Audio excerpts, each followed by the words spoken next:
Saudações, alunos das escolas cívico-militares do Paraná. Estamos começando mais uma aula de cidadania e civismo, uma aula para o 6º ano do ensino fundamental, em que vamos abordar a organização e a hierarquia militar nas Forças Armadas e Forças de Segurança brasileiras. Então, qual o objetivo da nossa aula de hoje?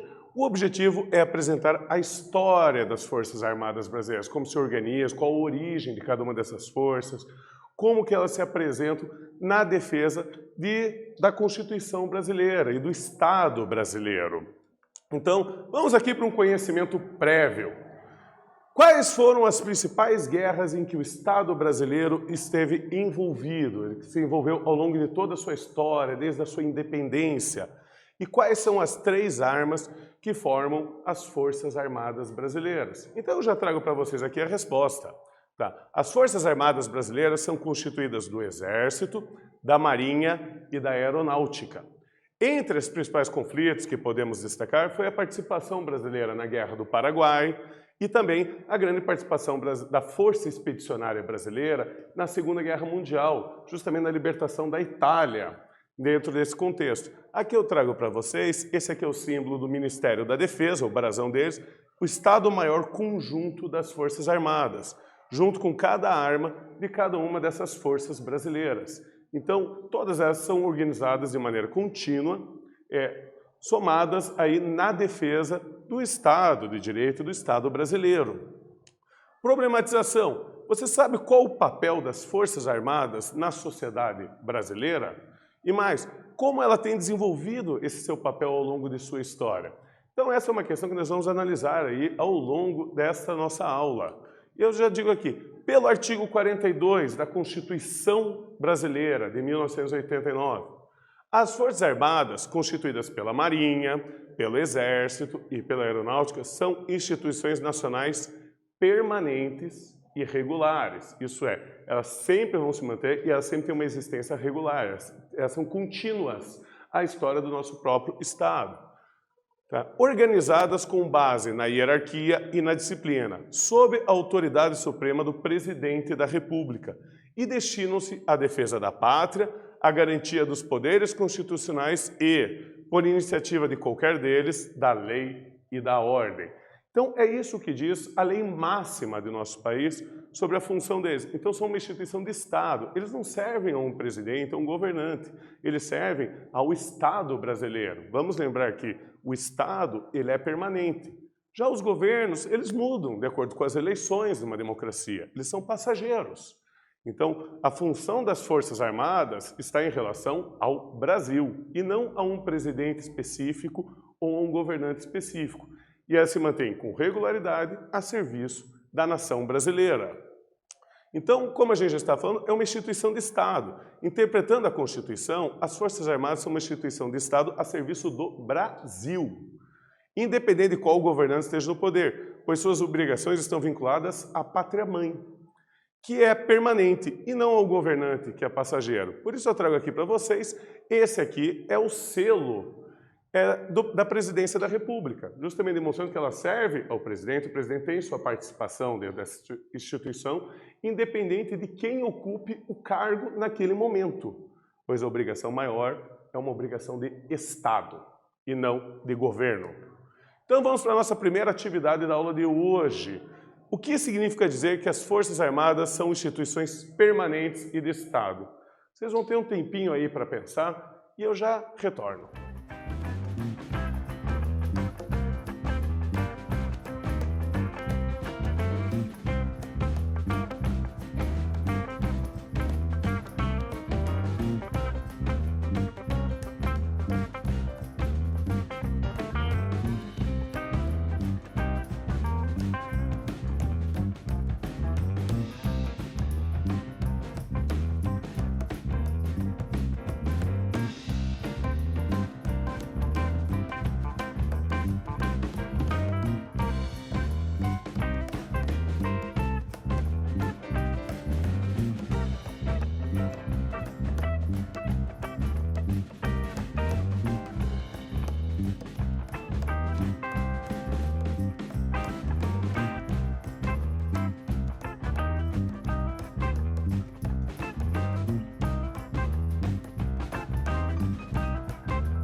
Então, pessoal, conseguiram responder? Vamos lembrar que isso aqui é um exercício discursivo, então você foi obrigado a escrever um texto com a resposta. Então, o seu texto pode não ser exatamente igual ao meu. Eu vou te dar aqui uma sugestão de resposta, lembrando que alguns elementos dessa resposta têm que estar presentes no seu texto para que possa ser considerada uma resposta correta. Minha sugestão aqui significa que as Forças Armadas são instituições contínuas, ou seja, são permanentes, elas sempre existiram, sempre existirão. E que não servem a algum governo, mas servem, acima de tudo, à pátria-mãe, ao Brasil, de maneira permanente, independente de quem ocupe a cadeira presidencial. Vamos lembrar exatamente isso, gente. Um governo, ele é passageiro, ele é eleito para um mandato, pode ser reeleito para um segundo mandato, mas uma hora ele termina. Agora, o Brasil não. O Brasil, como instituição, ele é permanente, independente de quem esteja governando ele naquele momento histórico específico. Então, qual que é uma das primeiras Forças Armadas brasileiras? A gente fala aqui, a primeira delas, a gente fala do Exército. O Exército é uma das 3 armas brasileiras. E ele é o responsável, no plano externo, pela defesa do país, em operações eminentemente terrestres. Então, a responsabilidade principal é garantir o solo, é garantir a terra. Em tempos de paz, prepara-se continuamente para a defesa da nação. Afinal de contas, nós não sabemos quando podemos ter uma crise institucional que possa ser necessária uma intervenção deles, ou também não sabemos quando que nós vamos ter uma situação de ameaça externa ao país. Então, a prontidão é uma regra necessária para todas as 3 Forças Armadas, porque no caso de ocorrer algum desses fatos, eles têm que estar preparados para uma pronta resposta, uma resposta imediata. Por isso, é importante o treino contínuo e a valorização contínua das 3 forças. Então, eles também são empregados aqui para levar alimentos e medicamentos em pontos isolados do território nacional. Justamente, como o Brasil é um território muito grande, nós somos uma das maiores nações em extensões territoriais do mundo, e nós temos áreas ainda muito isoladas, áreas interioranas. O Exército ele acaba se responsabilizando em prestar auxílio médico, prestar auxílio logístico, prestar auxílio até de levar alimentação e tratar em situações necessárias nos pontos mais isolados do nosso Brasil. Então essa é uma função muito importante que eles exercem durante o período de paz. Nós vamos falar aí da fundação do Exército Brasileiro. Quando que começou essa instituição? Na verdade, o Exército Brasileiro, oficialmente, ele vem junto com a independência do Brasil, no ano de 1822. Quando o Brasil ganha a sua autonomia política, ele ganha também a oficialização de seu exército. Mas a história do Exército Brasileiro é muito anterior. Essa história data ainda do período colonial. Mais especificamente, é considerado a Batalha de Guararapes. Aqui é considerado no dia 19 de abril de 1648. Que ocorreu o que no Brasil? Ocorreu a ocupação holandesa no nordeste do Brasil, justamente em busca da cana-de-açúcar. A Batalha de Guararapes é um marco da expulsão dos holandeses e ela é considerada a origem do Exército Brasileiro por ser a primeira mobilização militar exclusivamente feita por pessoas nascidas em nosso solo. Não foi uma batalha travada por portugueses, foi uma batalha exclusivamente brasileira. Por isso ela se torna tão importante e marca aí como um início do Exército Brasileiro. E aí nós temos uma segunda Força Armada. Essa Força Armada é a Marinha do Brasil, também datada de tempos coloniais. A Marinha é a mais antiga das Forças Armadas brasileiras, datando do período colonial brasileiro, e é a responsável por conduzir operações navais e hidroviárias. Sim, ela não é só responsável pelo mar aberto do Brasil, pelo oceano, ela também é responsável pela fiscalização e garantia de segurança nos rios do Brasil, que você sabe que é um país recheado de muitos rios, e por isso é necessário essa fiscalização constante e esse procedimento de segurança. Tá. E também em águas internacionais. Seu patrono é o Marquês de Tamandaré. O Marquês de Tamandaré foi um grande almirante que lutou durante a Guerra do Paraguai. É a segunda maior marinha da América, estando apenas atrás da Marinha dos Estados Unidos da América, que é atualmente a maior marinha do mundo. Da América nós somos a segunda, certo? Perdendo para ele. Mas no mundo, aí a gente já baixa um pouquinho de nível, porque você envolve de nações europeias, asiáticas, que também têm suas próprias forças navais. Qual que são as missões da Marinha? Primeira missão dela, Orientar e controlar a marinha mercante, isso é aquela marinha de comércio, aquela marinha que transporta cargas, e suas atividades correlatas no que interessa à defesa nacional. Prover a segurança da navegação aquaviária, como já falado anteriormente, tanto na navegação em alto mar, quanto também na navegação nos rios que pertencem ao Brasil. Contribuir para a formulação e condução de políticas nacionais que digam respeito ao mar. Então, tudo aquilo que diz respeito à nossa costa, ao mar, é uma atribuição que tem que passar por decisão da Marinha, pois isso é algo muito importante para a defesa nacional. E também implementar e fiscalizar o cumprimento de leis, regulamentos no mar e nas águas interiores. Águas interiores aqui vamos falar de baías, vamos falar de rios, que o nosso país tem diversos. Em coordenação com outros órgãos do Poder Executivo, seja o Poder Federal ou o Poder Estadual, quando se fizer necessária, em razão de competências específicas. Então veja que a Marinha, em tempos de paz, ela também tem uma função muito grande de regulamentar o uso das águas brasileiras e fiscalizar como é feito o transporte de cargas por todo o território nacional, por toda a parte aquífera do território. Mas vamos aí para mais uma atividade nossa. Descreva quais as missões e objetivos do Exército e da Marinha Brasileira. Vocês vão ter um tempo aí para responder e eu já retorno.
Então, alunos, conseguiram responder? Eu perguntei para vocês aqui, descreva quais as missões e objetivos do Exército e da Marinha Brasileira. Sabemos que tem missões e objetivos variados, essas duas Forças Armadas. Mas eu trago aqui uma sugestão para vocês. O Exército e a Marinha servem a nação brasileira no objetivo de proteger e fiscalizar a segurança nacional. por terra, no caso do Exército, e nas águas nacionais, no caso da Marinha, tanto naquelas águas que são as águas interioranas, rios e baías, quanto nas águas oceânicas que o Brasil tem direito. Mas vamos para a nossa última força armada aqui que a gente vai abordar, que é a Força Armada mesmo regular, tá? Que é justamente a Força Aérea Brasileira. Por motivos até de tecnologia, o desenvolvimento da aviação, a invenção do avião e o desenvolvimento da aeronáutica, essa é a Força Armada mais jovem dela. O que acontece? Ela foi criada no dia 20 de janeiro de 1941, justamente da função da aviação militar, o Exército tinha sua própria companhia de aviação, e da aviação naval, que fazia parte aí da Marinha.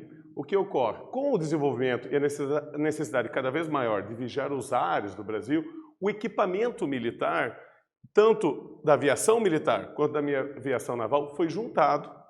E aí foi criado uma nova força armada, que é justamente a Força Aérea Brasileira. Isso no ano de 1941. Então, a aviação militar e a aviação naval foram extintas e foi formulada essa nova Força Armada responsável exclusivamente pelos ares brasileiros. E que já, logo de imediato, nos seus primeiros anos de vida, ela acabou passando por seu batismo de fogo. Por quê? Como tem o lema aqui, esse é o lema das Forças Aéreas Brasileiras, asas que protegem o país.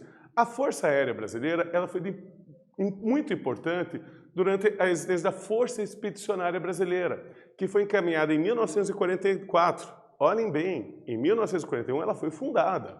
Em 1944, ela já estava com seu batismo de fogo atuando na Itália, na luta em plena Segunda Guerra Mundial.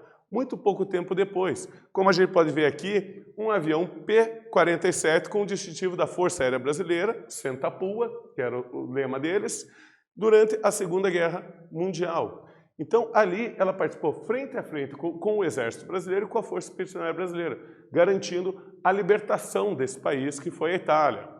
Então, veja como, em pouco tempo de vida, ela já teve uma atuação muito forte num grande conflito mundial que se ocorreu logo em seguida.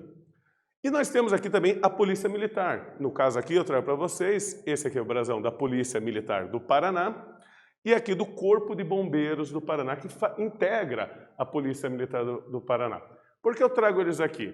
Porque, por lei, as polícias militares, embora sejam órgãos estaduais, eles são uma força auxiliar do Exército Brasileiro, podendo ser convocadas a serviço do Exército Brasileiro, caso seja necessário. Tá? Então, ela integra o sistema de segurança pública e de defesa social do Brasil e tem por missão a preservação da ordem pública, o policiamento ostensivo e a execução de atividades de defesa civil no Estado do Paraná. Seus integrantes, todos eles, inclusive o Corpo de Bombeiros do Paraná, são considerados força auxiliar e reserva militar do Exército Brasileiro. Então, no caso de uma necessidade militar, eles fazem parte disso. Vamos lembrar que a Polícia Militar do Paraná e de outros estados, eles seguem também um rigoroso código de hierarquia militar, assim como as Forças Armadas, e também são uma força armada. Eles também participam de atuações com o uso de armas de fogo. Faz parte da descrição de sua atividade para garantir a lei, a ordem e a segurança pública do Paraná e de outros estados do Brasil. Mas vamos para a nossa última atividade da aula de hoje, em que eu pergunto: o que significa dizer que a Polícia Militar do Paraná é uma força auxiliar do Exército Brasileiro? Vocês vão ter um tempinho aí para pensar e eu já retorno.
Então, alunos, conseguiram responder? Eu perguntei para vocês, o que significa dizer que a Polícia Militar do Paraná é uma força auxiliar do Exército Brasileiro?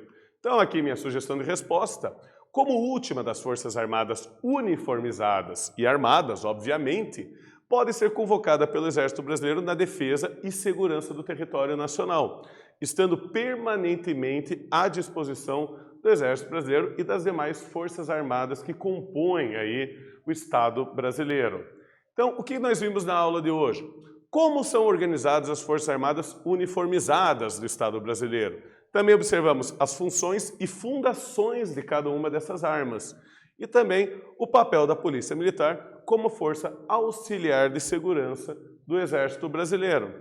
Então, a todos aí, eu agradeço por mais essa aula e até a próxima.